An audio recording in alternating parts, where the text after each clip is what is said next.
Okay, so we are here, and this is the Mastering of Art of Social Media for Small Business. My name is Channing Muller. I am the principal and founder of DCM Communications. And here's the plan that we've got for today. Okay, I want you to be able to know exactly what to expect in this webinar. And the goal is that I want to take your approach to social media from having a reaction like this to having a reaction like this. Okay, the goal is for you to be able to truly master this and walk away knowing exactly what it is that's important. So, first of all, we're going to cover, are you in the right place, right? Who is this webinar for? What is it that you can expect to learn? Why you should care in any way what it is that I say, and then breaking down each platform that is available along with exact tips and actionable insights on how you can make it better for your company. Okay. And then finally, choosing the right one, right? You understand how each one of these works, why people go to visit them. But the more important thing is we want to make sure that they can choose the right one for your business. And if you stick around until the end of the webinar, I have a really special offer that is just for attendees that's going to make you have this type of reaction, right? 100% true. I promise this is really going to be worth your time. You're going to walk away with all the information you need. So let's identify whether or not this webinar is for you. The answer is that, are you a business owner or a marketer for somebody else's business? Okay, so it's going to be completely relevant to both sets of people. If you are ready to really grow your network, to increase your customer base, improve your engagement on the social platforms that you are on, increase your lead generation, and do all of this without exactly what we have here, right? There's going to be no wasted money, no time going down the drain. The goal is to really make sure that you know everything that's supposed to happen and that you can really actively engage with people. Okay, this is all about hitting the easy button. Why do something super complicated if we can make it a little bit easier and accomplish those same goals? Who am I? First of all, I am a graduate from the University of Miami in Miami, Florida. I'm a very proud Hurricane. While I was there, I got my start in print journalism. So yes, I can write. I have spent a lot of time writing for newspapers, magazines, everything from full in-depth articles and investigative pieces to the 140-word character tweets that I put out for the campaigns and accounts that I manage. After moving out of journalism, I started to diversify my communications experience a little bit more and move into international marketing. Okay. Did that for a software company where there was a lot of branding and communication and marketing messages overall that we had to work through. And it was all about creating a very cohesive experience across an entire company, right? Branding goes so far beyond just social media, but it is a really big part of that. I also have experience working in advertising. So after I left journalism, I started working for a different media company in Washington, D.C., where originally I was just coordinating and planning the campaigns for more than 300 clients in the commercial real estate sector across 12 different e-newsletters on a daily basis in 12 cities around the country. And then started actually designing them, right? Because when you look at something, you want to always make sure that the ads you're using, the social media, whatever that marketing message is profitable and converting for you. So I analyzed all of these and then came up with better designs and better accounts to make sure that everybody really was getting the most for the time they were spending advertising. Then in 2014, I founded DCM Communications, put together all of this different knowledge that I had between advertising and copywriting and social media and website design and branding, and really started working with companies to make their businesses grow.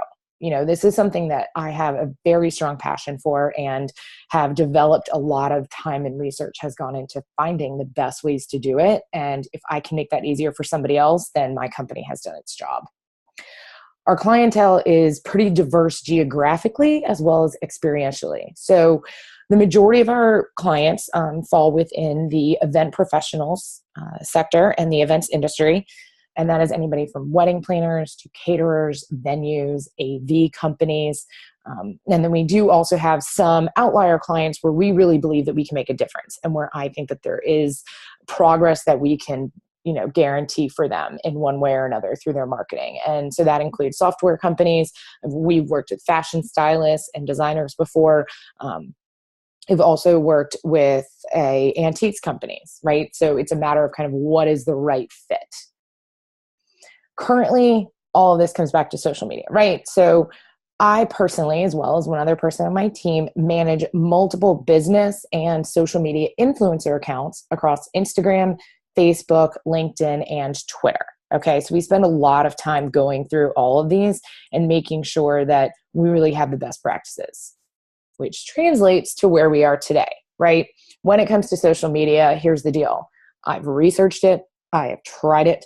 I have found what works. And that's what I want to be able to offer to you today. Okay, there's no more sifting through various types of information and different opinions. This is what the main goal is that you need to get to. So now we're going to delve into what are the social media platforms, right? Everybody recognizes these. There's a lot of different ways that you can use them on a personal basis. There's Facebook, Pinterest. We have LinkedIn, Twitter, Instagram, very much a personal favorite of mine is Instagram. And it's the biggest question people tend to have is, with so many going on and so many things you have to do in your business, which one are you supposed to be using? Right? And that's what we're going to answer here today. So I'm going to walk through each one of these, why people use it, and help you get those exact answers that you need. Facebook. What are the main purposes behind Facebook? Okay. Number one, it's all about fostering relationships. So whether you are the person who has not talked to somebody from high school in a while, or you want to meet new people to kind of diversify your business, there are a lot of ways that I'm going to show you about how to bring more business to you through Facebook. Okay. It also can serve as a way to reconnect with people that you've been friends with.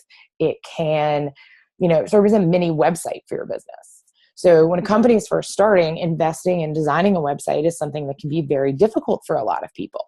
What the business pages within Facebook can really serve as the answer that you need in the meantime, right? It's a way to give a digital presence to your company without spending quite the same amount of investment in time or resources. Another reason that people go to Facebook as well is for recommendations for friends and family. If you need to hire a gardener, or they need restaurants that they want to go out to. Studies have shown that people want to get references from their friends, because even if they're friends or they're friends of friends, hearing it directly from another human rather than just a marketing message or an advertisement really helps add more credibility to that reference, even if it's a complete stranger. Okay. So what does all this mean on how you should use it? Okay. You can use Facebook to drive traffic to your website, right? You put a teaser for a new product that you're offering, a event you have coming up, a special or sale, have them go directly to your website to learn more about it. Okay. Once they get to your website, then they will be able, the chances of them bouncing around to other pages that will convert them to become a client increases. Okay. But you've got to get them to your website so you can really show them everything that's there. If you have an e-commerce site, even better. Bring them in on one piece of content. They're going to start exploring what else is there. Okay. Next, status updates, photos behind the scenes. Okay. People really want to actually see what goes on, right? There used to be this old saying that no one wants to know how the sausage is made. That's not the case anymore. Everybody wants to know how the sausage is made, unless maybe you actually are talking about selling sausage, in which case let's have a separate conversation. Okay. But the point is that they want to get to know the faces and the names behind the brand. Branding is amazing, but they really want to know who you are. Following to that, use Facebook to humanize your brand. Okay. Video is huge, right? Everybody doesn't always have time to read blog posts, or they may not have time to read a full piece of content, a white paper, but a lot of people can watch a video or listen to a video while they're doing something else.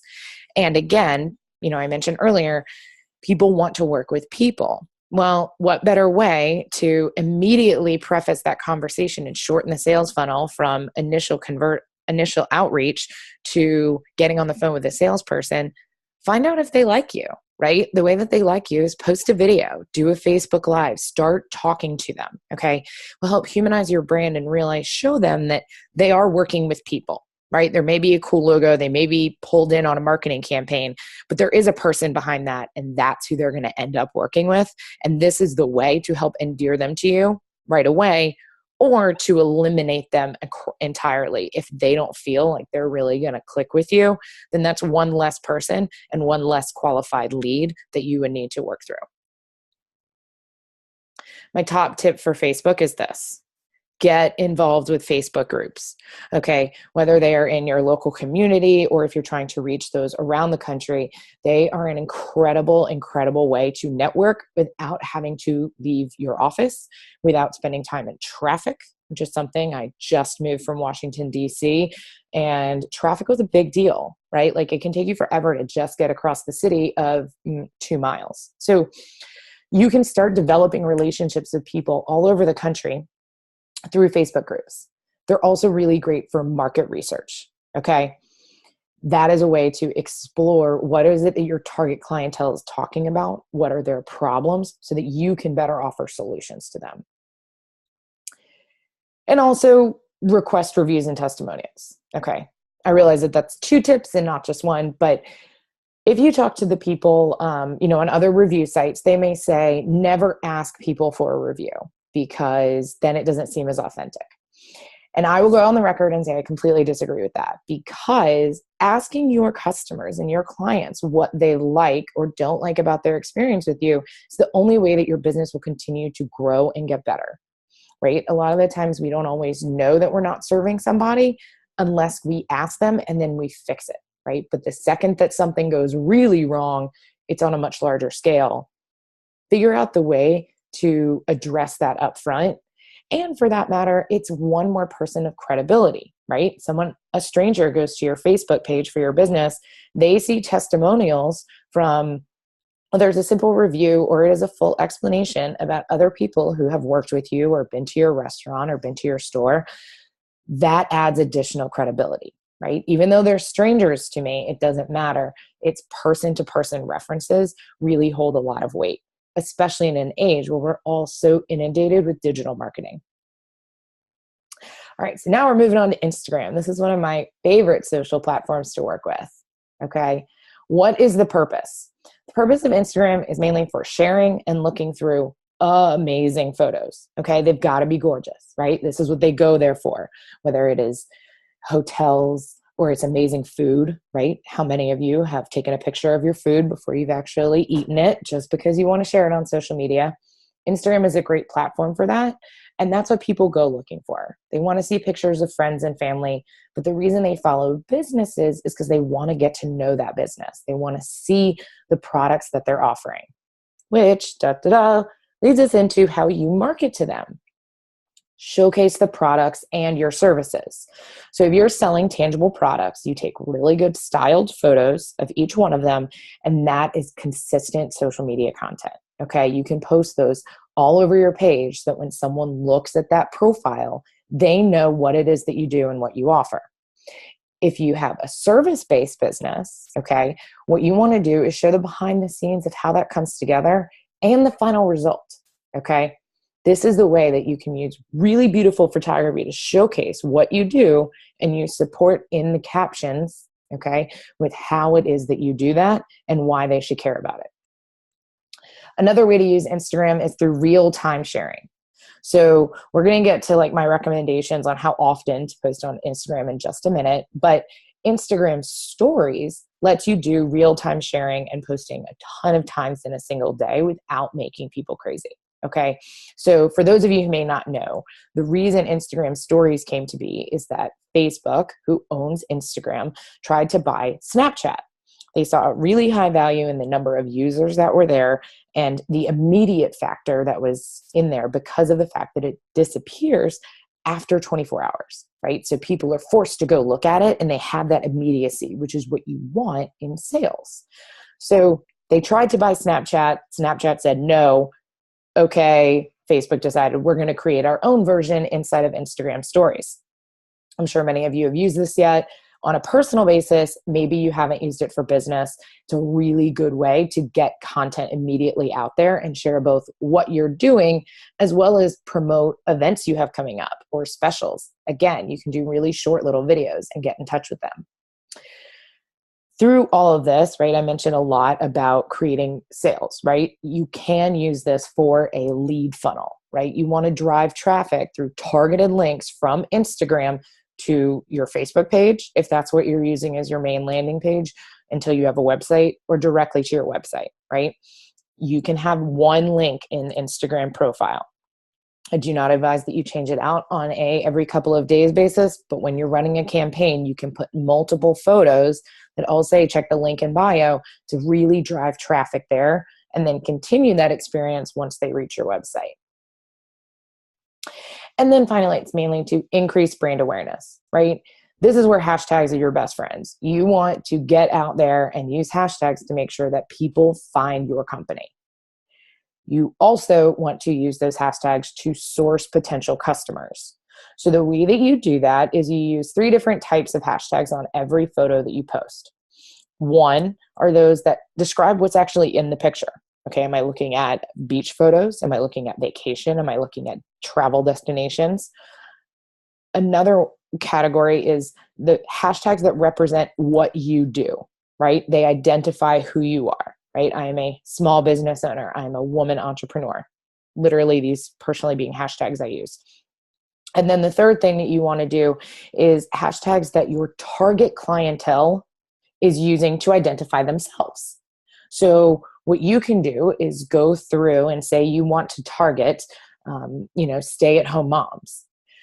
Think about the hashtags that a stay-at-home mom would be using to identify herself, quite simply as stay-at-home mom, right? Or full-time mom. You go through the photos that come up with that and the ones that kind of match your brand aesthetic, or where you can serve as a help, right? And serve as a solution to whatever problem she runs into on a daily basis. You start liking her photos and you comment on her photos, and you do this throughout that entire hashtag bucket. That immediately is going to send her notifications that say, oh, hey, XYZ brand has just liked my photo. Well, who is this company? She already follows you. That's awesome, because you're continuing to build customer loyalty. If they don't follow you, you've just disrupted her day. It's called disruptive programming, where you immediately have something thrown in there that's unexpected and it grabs your attention, right? And so that's one more person who's paying attention to your brand that may not have done it before.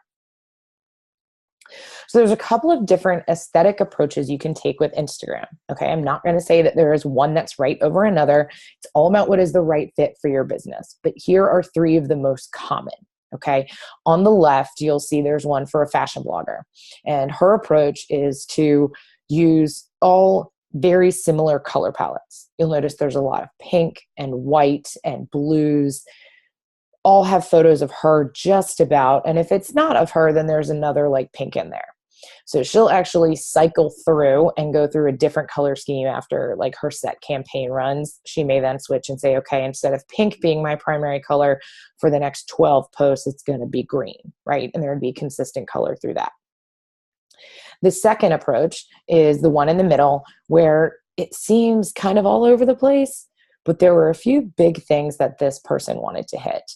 The one thing that you'll notice that's consistent is color, right? Strong colors were something that was consistent. That is a theme into itself. You do not have to have only one color scheme in order to make your page look pretty when it's all pulled together. But you do need to have a consistent aesthetic. And her page mixes decor, destinations, work, and food, right? All of those have colors incorporated in them. The third approach over on the right is for a destination management company based out of Miami. And you'll notice that they also have a lot of bright colors. There's a certain categorization to the types of photos that are run. There are venues, there's activities, there's event decor, there's branding. But the most important thing I want you to pay attention to is that every 6th photo, there is one of these little custom white and pink squares. So that gives them the opportunity to showcase a tip, or have a custom quote of some kind factored in there. It's not the pressure of having to have one every other post, which is something other pages do. It's not the pressure of having to have one every third, okay? But it does create a consistent view. Because what happens with each one of these strategies, and the reason you want to see how your page comes together as a whole, is that when someone comes in on one photo, if they like it, the next thing they're going to do is look at your profile page. What other photos do they like? And you want to have your consistent brand message very clear right there from a photo perspective. All right, so my top tip for Instagram is really simple, and 1 to 2 photos maximum per day. Okay, and I'm not saying 2 photos every single day. You do not want to make people crazy with overposting. Okay, the way that the algorithms work on Instagram is that the more someone engages with your content, the more your stuff is going to show up in front of them. If you're posting 3 and 4 photos a day, they may only like one of them per day, but they are basically, you're going to be dominating their news feed. They're not going to be able to see the other people they follow, the babies they may want to see, the cute, adorable puppy who just fell in the mud, whatever the case may be. And over time, they will start to unfollow you because it's annoying. And we don't want to be annoying. We want to endear people to our companies. We don't want to scare them away. Okay, now we're moving on to LinkedIn. LinkedIn's main purpose when it first started, and is still used for this today, is professional networking, right? You become friends with the people connected with the people that you used to work with, that you currently work with. People go to LinkedIn to find jobs, to post about jobs that they have offered, because it's all about making those professional connections. We're not looking at pictures of babies here. We're not looking at what we ate for lunch, or rather no one should be, because no one should post that on LinkedIn. But you really want to focus on the professional networking. The second reason that people go to LinkedIn is for thought leadership. Thought leadership is anything that is going to help educate them, okay? Whether it is positioning yourself as a thought leader, or it's learning from other people, right? It's continuing education, it's white papers, it's blog posts, it's podcasts, it's webinars like this, right? Maybe you found this webinar because I posted it on LinkedIn. It's things that are going to help position them and position themselves in a better way within their professional careers. LinkedIn is not for sales pitches. Okay. This is not where you go to sell an individual product or say, we've got a special on this. Okay. It really needs to be focused on, we want to endear this to you, okay? Because people go there not trying to be sold, but to learn and to grow as individuals. If a webinar is going to help them do that, then they will sign up for it. But they're not going to go here to try to purchase something that's going to send them to, a page like on Amazon, for example. So ways to use it. A really great way to use it is to position yourself as an expert in your field. When I say yourself, it could be you as the business owner, or it could just be you as the brand, right? If you really want to be a leader in your industry, like say you're Under Armour, you really want to make sure that everybody knows you have the best sweat wicking material that there is for runner t-shirts, okay? You need to showcase that as a brand and in a brand voice. It's a great way to do it through LinkedIn, okay? Because people are going there to learn more, right? What is it that makes it better? What do they need to know? Yes, it's professional networking and you're selling sweat wicking t-shirts, but people do have lives outside of that. So again, if you can disrupt their day with something they didn't necessarily expect from you, but still answers a thought leadership question for them, then it's beneficial. It's also a great way to make more professional connections. I mentioned Facebook groups are beneficial. You can definitely look into LinkedIn groups as well. Really good for market research, right? Just go back to the mom analogy, or better yet, if you're trying to target CEOs or people in the finance industry, go join a few finance groups, right? Yes, all of them have rules, and some may say you have to prove you're in the finance industry, but the worst thing that can happen is that you request to join and they say no. But more often than not, if you are providing a value to them, or you're saying, I want to learn more about this, I'm trying to get into the industry, I service this industry and want to make sure that I'm really hitting the most important topics to them, people are pretty willing to let you join. Okay. So you can start meeting more people. You can listen to what are their problems, which as a result helps you research and better refine your client personas, right? You think you know who your ideal client is, you think you understand what their problems are, but their problems change every couple of months. There may be a shift in the industry, and this is a really great way to find out what is, right? Maybe they've moved from being an owner of their own company to launching another company. Maybe they sold theirs. This is a really good way to understand what are they looking for and what are they liking, right? What types of things are they clicking on, which is something that will show up in a LinkedIn newsfeed. My top tip here is to focus on your personal network over your business page. Okay, if you've decided, and we're going to get to this soon, that LinkedIn is a really great opportunity because you have a professional service or a professional product, LinkedIn is the way you're going to advertise your business. Having a business page is something you should consider. However, until you reach the point where you are Under Armour or Virgin America or Russell Branson himself, getting traction on a business page is considerably harder on LinkedIn than it is on other platforms, right? You can build a business page on Facebook and get more engagement and traction and likes there, as well as click-throughs, than you can on LinkedIn. So here, you've already got a LinkedIn account for yourself. You've looked for jobs. You have a network. Even if people are completely in different fields, there may be a way to service them, right? So if you can utilize the network you already have, it's a whole lot easier than starting one from scratch, right? Twitter. Twitter is the social media that started it all, right? Okay, here we are. Why do people go to Twitter? Discussion. Does anybody know about Twitter chats? Okay, that's where there's that little hashtag, and on a certain day at a certain time, usually every week, anybody who wants to join the discussion can use that hashtag and just start chiming in with their own tweets. Okay, you include the hashtag on the end. It is shocking how disjointed this can be, but how incredibly popular it is.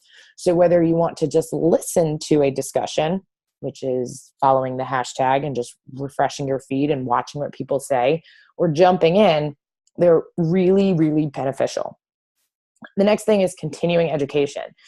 Wake up first thing in the morning, scroll through a Twitter feed. What is the news that's out there, and what is the most important things they need to start learning, right? LinkedIn has this, we just talked about that, as like thought leadership, and this does tend to overlap. So it's not saying if you put it on Twitter, you can't put it on LinkedIn or vice versa. It's just a matter of the way it's going out and the timing on that. Because people do actually read a lot that comes on Twitter because it's all about the headlines, right? You're limited to 140 characters. And so as a result of that, you have to get the point across really fast and then put a link in there. Send them somewhere else to learn more. How do you use it? Continue with that. Step one, engage, engage, engage.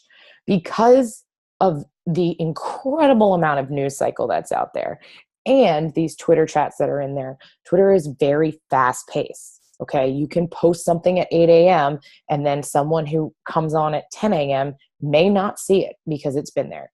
You could post at 8 a.m. and they could look at 8:30 and still not see it, depending on how many people they follow. Your tweets can get pushed down in their newsfeed. So the benefit with this is that you have to engage. You can't just put it out there. You got to put it out there multiple times, and then you have to like other people's tweets, retweet other people, okay? When you do a retweet, always make sure you say something as to why you're sharing it, right? Not just, oh, I'm going to hit the retweet button and my followers will see it. Because what you want to be able to do is continue to showcase that you are interested in having conversations with people. The way you get them offline and onto the phone, and on the phone is where you can convert them into a customer, is by having a discussion, right? Start it on paper, start it digitally, and then get them offline. This is the way to do that. Also, because people are looking for thought leadership, this is another way to share it, right? They've only got the headlines there. Make your headlines good. Test out different tweets for the same piece of content and see which one gets more engagement. That will help you better hone your own writing skills and what it is that's going to convert for your business. So my top tip with Twitter is frequency, frequency, frequency. We're talking 5 or 6 times a day for a company at least. if you go to an event, you're at a conference or you're hosting an event yourself, that number can completely blow up, right? Live tweeting is a thing for a reason. If you can't attend a professional development conference or something within your industry where your target client will be there, right? Let's say that you're in the software industry and there's this big industry event that's coming up, but you can't, because you're a small business, you cannot afford the booth space or the $5,000 registration costs.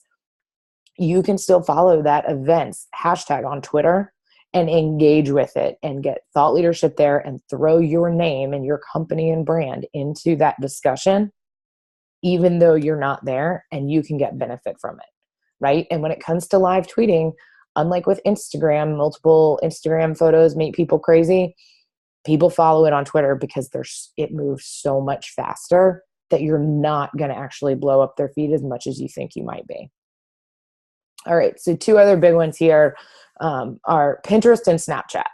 And I combine these together for a very specific reason. And it starts off with the fact that they're not used for business as much as the other platforms because they don't have the analytics and they're not quite as lucrative for the majority of businesses. This is not to say that if you have a design studio that Pinterest is not going to be beneficial for you. It probably will be. Why? Because people go to Pinterest for how-tos, right? If you're selling paint, they're going to be going there and they're going to want to find, what color paint should I paint my apartment or my house? I carried around 50 shades of gray palettes before I finally decided which one I was going to paint my house. The result, I had found everything on Pinterest because I wanted to see how it looked. People go there for the design ideas and inspiration for every holiday, home decor, creating new crafts for their kids. You know, a lot of this, yes, people have jobs and LinkedIn is very professional and a lot of people are using Facebook more for business, but they also have a life outside of that. And so don't forget about that when you're working on your client personas is what do they do outside of work? Because that's a great opportunity to take advantage of getting in front of them, right? They go to Pinterest, that's where you want to be paying attention. Snapchat. Snapchat is used mainly for entertainment, right? You can use it to entertain yourself, your children, or somebody else's children with the funny face filters, right? That was like a really big thing that came in. It's something that Instagram has since also copied and wanted to continue with. And you can turn yourself into a puppy dog and send that to all of your friends. It's funny, right? That adds into the next point, which is it's real-time sharing. It's real-time sharing and it's higher frequencies because of the fact that it does disappear so quickly, right? 24 hours after that first photo is taken or video, it's gone. You may have a full story to share with people, but it disappears and it's only there for usually about 10 seconds max. So my top tips for each of these are Pinterest, use it to drive traffic to your website content. So if you're in a more visual field or a design related field, Pinterest can be beneficial for you if you're also doing thought leadership, right? Again, if you have a blog, it's helpful. It has beautiful photos along with that blog post. You can use Pinterest to give people those ideas because after all, when they click on a pin, it sends them to a website to look at it or it opens up that website in the same window, depending on if they're using on their desktop or on their phone. Okay, so it can be beneficial for that. You can't customize who you're targeting quite as much, and it's a very specific sect of people that are using Pinterest on a daily basis, right? You have a much broader audience base with the other platforms. Snapchat, geo filters. From a business perspective, the only thing that is beneficial to you is geo filters, okay? For those who don't know, what that means is when someone takes a picture on Snapchat, they can swipe to the right and different graphic text will pop up based on the physical location they're in, right? The city they're in, the neighborhood may be as specific as they are. So if your business is hosting an event or you have a special sale, you can create a custom graphic with the name and your address location or, you know, Halloween sale or blowout end of the year party, so that when people take pictures on Snapchat, they can add that filter to it, send it to all of their friends, and more people learn about what's happening at the moment. There are other brands you will see on Snapchat that do have more news stories there, and they're creating custom Snap stories. The reason these are not as beneficial for small businesses is because they are not able to be tracked. You don't get the same analytics from them that you do from Facebook. If you can't tell whether or not something is working for you, why bother doing it? Quite simply, you need to know what works. And if you can't even get the analytics to tell that it is working for you, then don't bother, right? Focus on what you know, and that's how you get through it. So after going through all of these, I kind of eliminated at least Snapchat, may have eliminated Pinterest for you, but there's still four other platforms. What should you be working on? And these are the 3 tips that are going to help get you to making that decision. Number 1, what does your target audience do for fun? Okay, where are they going? Right? If they're spending their time on Facebook after work, then that's where you want to be. If they are of a generation that is younger and they're more focused on Instagram, then do that. Okay? Don't have to do everything, but what you do, you want to make sure that you do it really well. Number 2 is ask, where are they going for most recommendations? Right? So Yelp is not considered necessarily social media, but maybe if that is where they're going in order to get recommendations for restaurants or businesses to hire, that might be where you should be advertising, right? Another review type website and things like that is Thumbtack, not social media, but if that's where they're going, then Facebook may not be the biggest platform for you to spend your time on. You can do something else that's very visual and then go to the recommendations on these other sites. And finally, the most important thing to help you decide which one is which of these platforms is actually converting for you. Okay? Don't waste time doing something that isn't working. This may mean in the very beginning, or as you're trying to refine your strategy, you put an effective means of strategy consistent for every one of the platforms out there. Which one is getting likes? Which one is getting engagement? Engagement is likes as well as comments, as well as shares, as well as click-throughs, okay? Those things are what are going to help determine if it's converting, right? So that's step 1. Are they leaving that social media platform and either calling you, asking about your services, messaging you through there? That's what makes them a lead, right? And a hot lead at that. Then the next step as you get more sophisticated into this and tracking your sales funnel is of those people that are coming from Instagram versus Facebook. Let's say you're getting an even or even-ish amount of leads from each. Which one has leads that are actually becoming clients? Okay. You can answer that question, and there's a lot of ways to put tracking on the back end of all the forms that you're doing and utilizing Facebook pixels as well as custom links on Instagram and on Twitter and on LinkedIn so that you can look back and find out, well, I may be getting even number of leads from Facebook and Instagram, but if the leads coming from Facebook are the only ones that are actually becoming clients, that means that the leads from there are more qualified. Qualified leads is where you want to spend your time, right? Maybe you still decide to do Instagram because it is great for brand awareness, but when it comes down to it, your time focus should be on the one that is going to be helping your business make money. So some of the rules for photos, right? These are the top platforms that are all utilizing photos. Instagram, it's got to be amazing. Doesn't necessarily mean it has to be a professionally taken photo, but it needs to look like it, or it needs to be a really high quality, okay? Most iPhones now and Androids are pretty awesome with the photos. Learn how to adjust the settings, learn how to do the edits within there, okay? Filters are not always the answer. Sometimes you just have to do actual photo editing, and all of these programs are available to do that. Instagram stories, less than amazing, okay, but still really cool, right? Maybe it's the lighting is a little bit off, but there's something awesome you have to say. Or it is an unbelievable photo, but you're going to do real-time documenting, okay? You want to get it up there and maybe save one of those photos to run on your main page later. For Facebook, focus on albums of great photos, okay, that are organized by type, topic, product, or purpose, right? Halloween is about to come up. Do we have Halloween events here? Do we have like Christmas-related decor? Are there specials for the end of the year? Is it spring? Do you have fall things you can organize? Try to make them grouped based on what people are going to search for. Twitter, less stringent rules about the photos, okay? They don't have to be amazing, but you do have to have something to say about it, okay? And then for Snapchat, again, leave it to amusing children. Filters are fun, but they have no real room in a business page. My final tip, which is probably the most important one, okay, and don't run away after this, is to be authentic and have fun, okay? Social media is meant to be social, but you have to be who you are. That you could be you as the business owner. It could be you as the brand overall. But remember, there are people behind a brand, and you want that to be real. Because if you put out an image on social media and then they get on the phone with somebody and it turns completely different, or they come into your store or into your restaurant, they're going to realize, okay, that was actually not authentic. That doesn't represent who they really are. I feel like I got a bait and switch, and that's how negative reviews come in, and that's how you can kill the PR for your business. Social media can be hugely beneficial for PR, or it can destroy you, okay? Second one is have fun. Should not have to stress about this. Do you have to plan? Yes. Should it be the bane of your existence? No.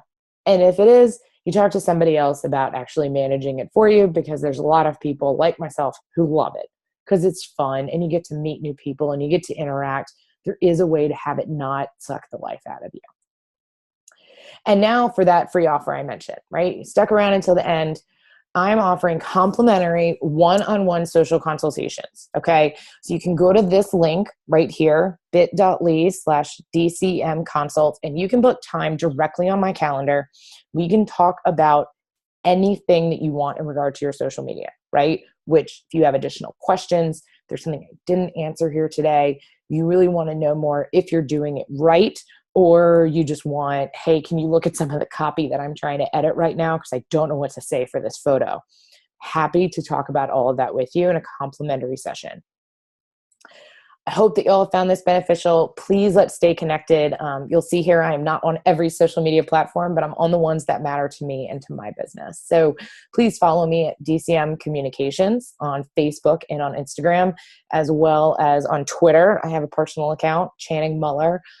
Has a little bit more fun life stuff factored in there too, a little behind the scenes of DCM Communications that you may not see on the full page. So I hope to see you there. Of course, my website, dcmcommunications.com, updating the blog regularly. You can also go and sign up for a weekly newsletter that I send out every Thursday afternoon. It has a lot of free marketing advice and tips for you. If you don't have a chance to read social media all week, or you feel like you missed something throughout the week, or you can't always get to every blog post you want to read, I pull the most important things from every week that are really going to make a difference to you and provide actual insights, right? This is not just reading for the sake of reading, but it is a matter of giving you something that you can walk away from and say, okay, I know exactly what to do right now, or that made a lot of sense. I hadn't looked at it that way.